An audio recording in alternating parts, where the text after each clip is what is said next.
Hi, this is Nancy Buswell, and welcome to my second video on my Mock Exams with Miss Buswell YouTube channel. In my videos, I will give you information about the IELTS speaking exam from the point of view of a former examiner. I don't think I mentioned in my first video, but I was an examiner for 1 year, about 8 years ago. I believe it was 2013. I can show you proof of that if you'd like to see that. If anyone doesn't believe me, I can find a way to show you some proof, some documents. But you might say, why were you only an examiner only for 1 year? Were you terrible? No, I was terribly unlucky. I became an examiner just before the system changed, and they stopped using part-time examiners, which most of us were, because we were working for universities usually, or for language schools in China. My work visa was with Guangxi University, where I worked full-time and where I lived. And the government of China said, well, you can't have examiners who have work visas somewhere else. And so I was able to have my job for about a year and a month, and then many of us lost our jobs because we had to choose between working for IELTS full-time or staying with our original institution, in my case a university. Now, I love teaching, so it was a no-brainer decision for me. I said, thank you very much, IELTS. I really enjoyed working for you. Actually, British Council, really enjoyed working for you. I learned a lot, but I love teaching. I'm going to stay with my university. So yeah, I did learn quite a lot in 1 year, and in the years after that, I've learned a lot more. For the last 3 years, I've given quite a lot of mock exams online. For the last 3 years, I've been living in the U.S. Before that, I was in China for 19 years. Gosh, hard to believe I lived there 19 years, but I'm back in the U.S. now, and have been since 2019. So today, that was a long introduction, so sorry about that.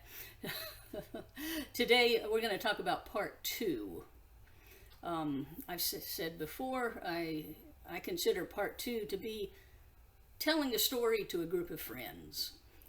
Part 1 is like getting to know someone. Part 2 is just telling a story. Now, the question is, how long should the story be? Well, you should keep talking until the examiner stops you, and the examiner will stop you exactly at 2 minutes. And you might say, well, Miss Buswell, or call me Nancy if you want to, I've seen online, or my teacher has told me, or I read somewhere, it could be 1 to 2 minutes. Now, the examiner actually says, I'd like for you to speak for 1 to 2 minutes, but they expect you to keep speaking until they stop you. And I didn't understand that at first, and so during a break, I asked a nice young British examiner, why do we say 1 to 2 minutes when we expect them to speak for 2 minutes, and if they don't speak for 2 minutes, they probably won't get a 7 in fluency, or maybe not even a 6 in fluency, depends on what the other parts were like. And he said, his answer, I'm not sure is the best answer, but he says, oh, you know the British. Well, I don't really know the British that well, but he said, you know the British, we just want everything to be happy and friendly, and we don't want them to get scared if they hear we want you to speak for 2 minutes. Now, I don't know if he was serious or joking, but I have heard another explanation, which actually was similar to that, is they don't want people to be like band 5 or lower candidates to feel intimidated if they can't speak for 2 minutes. So that's why they say 1 to 2 minutes. If I were in charge, I would say 2 minutes, and that's actually what I do say in my mock exams. I say, and now I'd like for you to speak on this topic for 2 minutes. However, I'm not in charge, but that is what they do. So you'll hear people online, read in blogs or whatever, that it's okay to finish early, 1 to 2 minutes, so 90 seconds is okay. Basically, 90 seconds is okay if you want to band 5. If you want a 6, try to make it to 2 minutes, or maybe 5 or 10 seconds short. Now, the problem is you don't know how much time you have been talking because you can't see the timer, right? The examiner can see the timer, but generally you can't. So the best thing, clock again, the best thing to do is just keep talking until the examiner stops you. So practice with a timer at home. Get used to speaking for 2 minutes. Okay, so part 2 is the hardest part for most people, just because speaking for 2 minutes on one topic isn't natural unless you have practiced it. So of course, practice part 2. Now you can find the topics, right? That's not really within the scope of this video, but there's lots of places to find the topics. Just do a search. Now there's a total of 50 possible topics, so that's quite a lot.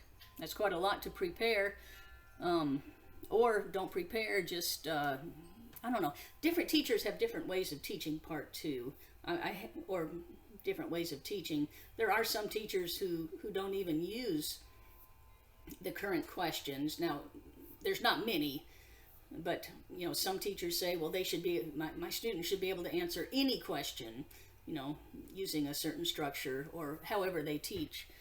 There are different ways to teach. However, everyone I know teaches using the current questions because you've got them. Why not use them? When I first started working for IELTS, technically the British Council, I was shocked when I realized my candidates already knew the questions. I thought they're all cheating. And then I asked, again, that nice young British examiner. There were 3 others, but he was the nicest one to me. Long story, and you will not hear that story. But he was real nice. I wish I could remember his name. It was one of those typical British names. Liam, Ian, Nigel. I don't know. I can't remember his name, but he was very helpful to me. And he said, my goodness, I lost my topic. Hold on a second. We were talking about, oh yeah. He said, they, of course, they're not cheating. Everybody knows all the questions. What? How's that possible? He said, well, look out here. You see that I just gave her an exam, and she's talking to someone. Well, that person is from an English school, and is probably asking her what questions she had. Oh, and they can also send questions to websites or to blogs or apps. So, yeah, the questions spread out. So I learned that day that, oh, okay, they know the questions. So 50 possible topics, 25 in the old booklet, 25 in the new one. As I said in the first video, the questions change every 4 months. Now, they give you the topic, and then they give you 4 questions to guide your answer. And they say, you should say. So there's the topic, and then it says, you should say, and then the 4 questions. And this is where it's a little confusing, because if you think about the word should, there's 2 ways to look at it. So does should mean you must, or does should mean it's a really, really good idea to do this? And so students have asked me, do I have to answer all 4 of these questions? And my answer is, I think you should. Now, when I was an examiner, I didn't actually look at the questions. I knew what the topic was because I had read it to the candidate, but during the 2 minutes of speaking, I didn't look at the questions. I looked at the candidate and was thinking. I only worked for a year, so for the first month I was terrified. for the second month, I was less terrified, and after that, it got better, so that eventually, by the time I lost the job, I was relaxed and confident. But it was a process, so of just becoming more confident in what I was doing, which is natural with most any job. So I listened I had to listen carefully. I didn't even look at the questions, so I wouldn't know if they had answered the questions or not. However, I think many examiners do look at the questions, and I know that because I've had a few students say, well, when I took my exam, I had one student say when he took his exam, near the end of part 2, his examiner tapped his finger on the cue sheet, the cue card, to show that he needed to answer the rest of those questions, which I'm pretty sure that was against the rules. Maybe it's not, but I'm pretty sure you're not supposed to do that. So what this shows me is that some examiners, maybe many examiners, maybe all examiners, expect you to answer all 4 of those questions. But if you look at those questions, they're all logical. They make sense. If you're going to talk about that topic, you will naturally answer those 4 questions, right? And by the way, stay on topic. Stay on topic. Don't go off on another topic, because then the examiner will think your reading comprehension is not very good, and if you don't answer on the topic, there's a chance you could get a lower score for fluency and coherence, because coherence means does it make sense? And if you're talking about something else, no, it doesn't make sense. So you could lose a band score for fluency and coherence. Again, it depends on the rest of the test, whether you lose a band score or not. But certainly the safe way is to speak on the topic and cover those 4 questions, cover them naturally. You don't read them and answer them, goodness no. Unless you're a band 5, that'll help you feel comfortable. 6 or higher, just incorporate the answers into your 2-minute talk. I believe that's all I want to say about part 2, so I'm going to say goodbye, and then I'll make another video for part 3.